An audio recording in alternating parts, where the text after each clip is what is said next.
The Las Vegas Raiders held the first overall selection in the 2026 NFL Draft, and they selected what they hope will be a franchise-altering player, Fernando Mendoza out of Indiana. I'm going to go in-depth on 4 different areas of the Raiders roster to see how well this Vegas front office did surround their first overall pick with talent. At the end of the video, I'll use my 4 areas of grading, skill positions, offensive line, defense, and coaching to determine what I think the likelihood of this Raiders quarterback room success is in 2026. So let's get right into Fernando Mendoza's 2026 situation in Las Vegas.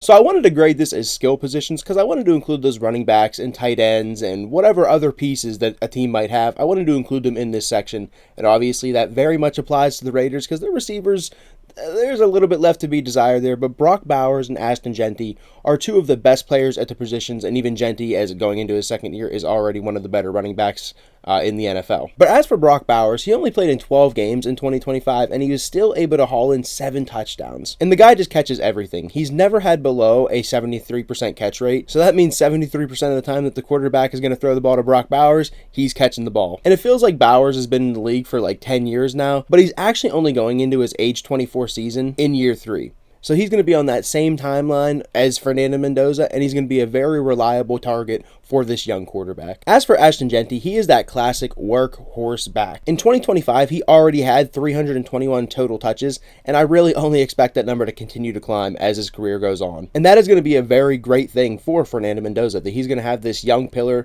that he can just turn around and hand the ball off to, and just sort of take some of the weight off of his shoulders in his young career. And again, I find Jeanty to be a very reliable piece for this offense for the Raiders in 2026. Now for the receivers, as I alluded to before, the depth in the receiver room just really leaves a lot to be desired, to be honest with you. You get Jalen Nailor coming over from Minnesota, which was their big signing at the position for Vegas, and that just leaves me wishing they surrounded Jack Besh and Trey Tucker with just a little bit more around them. While I do like all 3 of those players, Nailor, Tucker, and Besh, I wish the Raiders kind of had a guy to sort of put those guys down a rung, maybe get a receiver, not even necessarily a receiver 1, but just a receiver 2, a reliable receiver 2. Like if they had T. Higgins on this team, I think slotting everybody down a peg would be very nice for this receiver room. And they do add Malik Benson out of Oregon in the 6th round, but I just find the combination of Nailor, Tucker, Besh, and Malik Benson leaves a little bit to be desired, but I still think it is a very, very good skill position group that is set up for Fernando Mendoza's success. So I'm going to give this a 6 out of 10 due to the high-end talent with Bowers and Jeanty, and I expect them to be carrying a ton of the load, so obviously they are doing a lot of lifting in this 6 out of 10 grade. Next is the offensive line. They're returning 3 starters from 2025. DJ Glaze played almost every single snap last year, and Jackson Powers-Johnson and Colton Miller were both banged up for a lot of the 2025 season, but all 3 of those guys project to be back and be starters at left tackle, and right guard for the Raiders there. And of course, the big bombshell deal of the offseason, Tyler Linderbaum signing on a ridiculous number for a center, but I think well worth the while, and he's going to be a great addition for a young quarterback in Fernando Mendoza. Just helping him with protections and getting him set up at the line of scrimmage. I think that's going to be a big help. And then as for the left guard spot, I assume you're hoping one of Spencer Buford or your 3rd round draft pick Trey Zune kind of takes that job by the horns and just never looks back. And then you're looking at a fairly decent offensive line overall. I think they have a good mix of fairly high-end talent with Linderbaum and Colton Miller. I think Glaze can be a sufficient level starter, and then we'll see what Trey Zune can be in the NFL. And Jackson Powers-Johnson, of course, he's just kind of a weird situation overall, but if he can not be a weak link, I think this unit overall could still be very good and above average. So I'm going to give Fernando Mendoza's offensive line a 6 out of 10 as surrounding pieces, like I said, with the high-end talent. And I think if they can just get those guard spots to produce at just an average level, I think they're going to have a very nice setup there in front of Fernando Mendoza. Now moving on to the defense, I am worried a little bit about their front. Actually, I'm worried a lot about their front.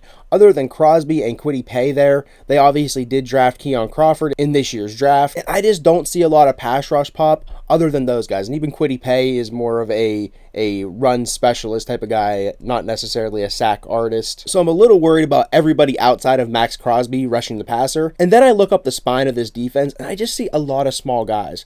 Adam Butler, 301 pounds. Jonah Lalu, 289 pounds. Benito Jones is their one big guy at 335 pounds. And then both of their linebackers, Quay Walker and Nakobe Dean, both free agent signings this free agent offseason, are both under 240 pounds. And of course, while I like those guys, I would like those guys a lot lot more if they had guys in front of them that could keep them clean and keep those offensive linemen from climbing that second level and getting a hold of these linebackers. So I am also a little bit worried about the run defense up the middle there, just with all these guys being so small outside of Benito Jones. And I really just have worries all over this defense because I'm also a little bit worried about their secondary. While I love their safety pairing, I don't love the situations at outside corner or even in the nickel spot. I did like what they did trading with Buffalo and getting Jermod McCoy there in the 4th round. And I feel like depending on health, he could even see time, or one of these depth corners could even see time, because I am worried about Eric Stokes keeping that job, keeping one of these outside jobs for all of 2026. So outside corner depth is very much a question for me. And as for the nickel spot, I think Taron Johnson clearly lost a step the last year or two in his time in Buffalo. So I really think the best case scenario for Vegas is their 2nd round pick trade on Stukes takes over that job sooner rather than later. So with just so many questions on the defense, I am going to give them a 2 out of 10. I don't expect this to be a very good unit this year. Maybe they'll prove me wrong. Max Crosby's still going to be a very good player. We'll see what Keon Crawford can be. Trading Stukes, I'm sure he'll get time. I'm sure he will end up playing sooner rather than later. Jermod McCoy, we'll see with his health. They have a lot of young talent there. Quay Walker and Nakobe Dean. Lots of pieces that could come together. I just have some questions about it, and I kind of want to see it before I give it a good grade. So I am going to give this a 2 out of 10 situation for Fernando Mendoza. I'm worried he is not going to be able to rely on this defense necessarily. But like I said, we'll see if this grade could go up over the course of the year with these rookies coming in and these free agent signings, see how they all mesh together for this Raiders 2026 defense. And coaching is the last area I want to talk about here. And of course, they just signed Clint Kubiak to be their head coach this past offseason. And the last time Clint Kubiak was calling plays, that was for Sam Darnold in the Super Bowl on their way to an NFL championship. And I know some people are maybe iffy about Clint Kubiak. Seattle's offense wasn't exactly just humming all year. It was more the defense that kind of, I don't want to say carried them. The offense was very, very good at certain points. But the defense was certainly took center stage for that Seahawks team. So I've seen some people a little bit lukewarm on the Clint Kubiak hiring there. But I do believe he was the top up-and-coming coordinator that was in line to get an NFL head coaching job this year. And I just think his credentials are super solid, especially these past 2 years in 2024 and 2025. 2024 in New Orleans, he was making the best out of a bad situation. I can remember in 2024, first 2 or 3 weeks of the season, everybody was like, Clint Kubiak in New Orleans, they were taking over the league. Of course, they did come back down to earth. That team wasn't very, very good roster-wise, I don't believe. But making the best out of a bad opportunity in New Orleans, and then we just saw what he did in 2025.